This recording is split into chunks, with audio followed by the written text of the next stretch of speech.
Hello everyone. So the next topic is about the light reaction. So let's start with the first slide of light reaction, that what is light reaction.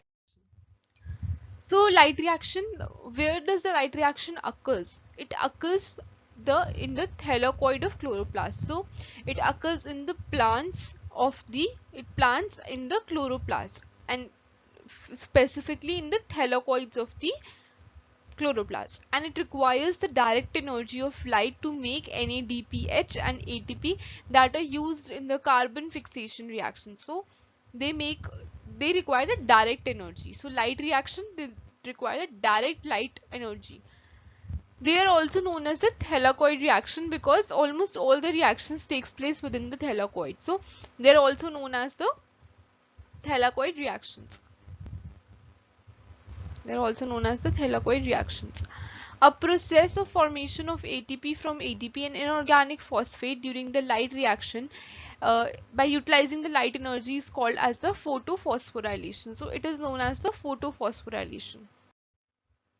Now light reaction has been further divided into two parts, that is non-cyclic and the cyclic. So we will be discussing both of these mechanisms in detail. The first is non-cyclic. So non-cyclic electron flow, it is the light induced electron transport from water to NAD plus and evaluation of oxygen. So it is the light induced electron transport. So it involves a collaboration of two photosystems, that is photosystem 2 and the photosystem 1. So it will involve the collaboration of two photosystems. So electrons move from water through photosystem 2 to photosystem 1 and then to the NADP plus. So this is how the movement of electrons takes place. So the formation of ATP due to light-induced non-cycling electron flow is called the non-cyclic photophosphorylation. So this is the formation of ATP due to light-induced non-cyclic electron flow. So this is a diagram which is representing how the non-cyclic electron flow reactions takes place. So this is the uh, first point which is being depicting here. This is the primary receptor. This is the second point, is splitting of water releases the phytolysis. So there will be a splitting of water and that will release to the phytolysis in the photosystem 2. Then there is a primary acceptor where the PQ or the cytochrome complex has been seen here. This is an electron transport chain which takes place, and the electrons flow provides energy for chemoosmotic synthesis of the ATP. Then what happens is in the photosystem 1. So photosystem 2 reactions takes place here, and after this the reaction comes to the photosystem 1. So in the photosystem 1, what is happening is when there is a light, it will be spread on the photosystem 1, and there is a primary expector in which the electron transport chain will again takes place, and there will be a NAD plus reductase enzyme which converts NAD plus two molecules of hydrogen to NADPH and plus H plus ion. So this was about the non-cyclic electron flow. So what is cyclic electron flow? So if a plant needs more energy, instead of storing it in other forms, the light reaction of photosynthesis have another cycle for that purpose. So there is a cyclic phosphorylation that involves only the photosystem 1. So photosystem 1 system, in which the electrons are excited by the photon to the second primary expector, which transports the electron to phedodoxin. So in the previous slide only we have seen the system of photosystem 1, that how the electrons get excited by the photon to the second primary acceptor, which transport the electron to ferredoxin. So if the cell needs ATP for the cycle, the electron will be diverted to cytochrome Q instead of NADPH reductase. So cytochrome Q is a part of cytochrome complex and that produces the ATP. So there will be a release of ATP and all the electrons are used for creating ATP. They are being satisfying the needs for more energy of the cell. So this was about this cyclic electron flow. So now we will be discussing the two systems, that is the photosystem. What is photosystem and what is photosystem 1 and what is photosynthesis 2. So first, this is a diagram which has been depicting the process of photosystem, how that is being displayed. So there are photosynthetic pigments. For example, there is a chlorophyll, but the chlorophyll has been further divided into chlorophyll A and the chlorophyll B and the carotenoids, and they are the light harvesting molecules that takes place in the thylakoid membrane of the chloroplast. So it takes place in the thylakoid membrane of the chloroplast. So this is basically a diagram of the chloroplast in which the thylakoid membrane is being shown here, and this is the light harvesting complex. This is chlorophyll A, special pair, and here when the light is being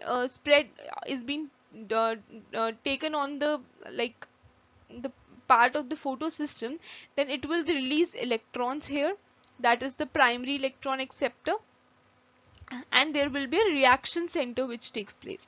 So pigments are organized along with proteins into the complexes called the photosystem. So this is known as the photosystem, where the proteins are being organized into the complexes.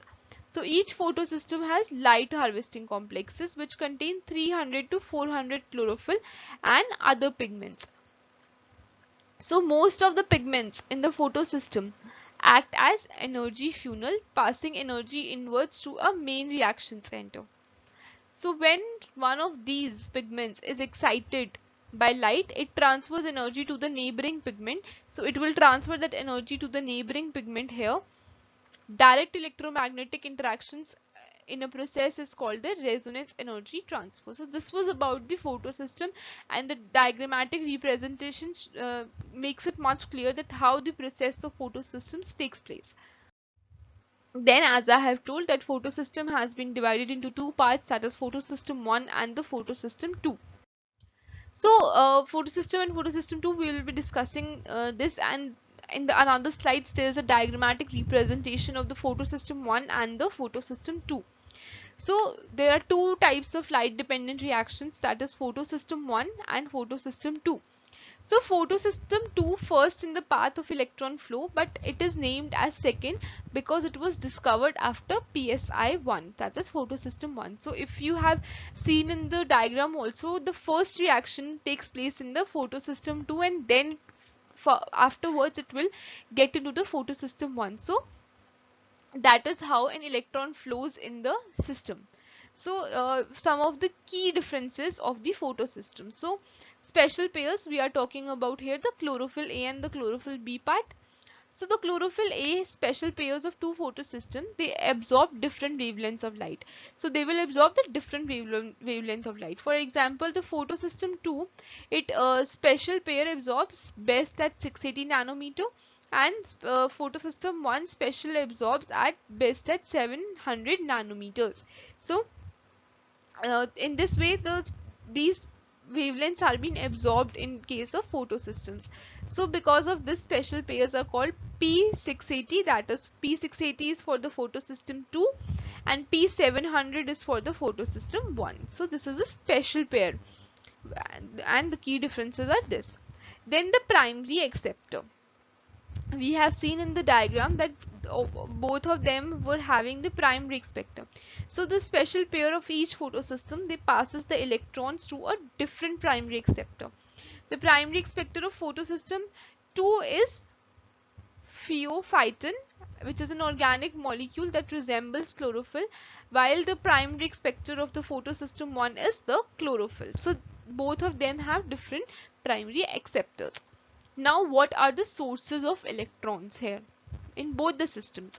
So once an electron is lost, each photosystem is replenished by electrons from a different source. So It's a photosystem 2 reaction. Center gets electrons from the water, while the photosystem 1 reaction center is replenished by electrons that flow down an electron transport chain from the photosystem 2. So this was about these are three main key differences between the photosystem 1 and the photosystem 2. So in the next slide we will be discussing about the diagrammatic representation of photosystem 1. So it was mentioned in the previous slide that it has the wavelength at which the light is absorbed in photosystem 1 is 700 nanometers. That is why it is written here as P700 special pair. There is a chlorophyll which is the primary expector in the photosystem 1. So, and there is a electron uh, released here. So this was all about the photosystem 1. Then what about photosystem 2? The nanometer at which it is absorbed, or the wavelength at which the light is absorbed here, is about 680 nanometers. That is why here it has been depicted as 680 special pair.